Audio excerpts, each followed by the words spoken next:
मुझे उम्मीद है कि आप हर रोज़ अपना बाइबल पढ़ते हैं, इसीलिए मैं आपसे बाइबल में से एक सवाल करूँगा, एक क्वेश्चन करूँगा। मुझे बताएँ कि एलिय्याह के नाम का मतलब क्या है?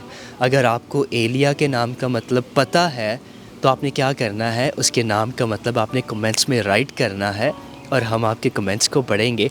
अगर आपको एलिय्याह के नाम का मतलब नहीं पता, सर्च करें, जानें उसे और कमेंट्स में भी आप रीड कर सकते हैं और एक नोटबुक लें और उसमें लिखें एलिय्याह के नाम का मतलब ये है। और जो कुछ भी आप बाइबल में से पढ़कर जो भी खुदा का पाक रूह आपको सिखाता है, आज से उसे लिखना शुरू करें। और आने वाले समय में मैं आपसे ऐसे ही छोटे-छोटे कुछ क्वेश्चंस को पूछता रहूँगा और आप अपनी उस नोटबुक में उन क्वेश्चंस को भी लिख सकते हैं अगर आप इन वीडियोज़ के द्वारा कुछ भी सीखते हैं। मुझे उम्मीद है आपको एलिय्याह के नाम का मतलब पता था और आपने कमेंट्स में उसके नाम का मतलब लिखा है।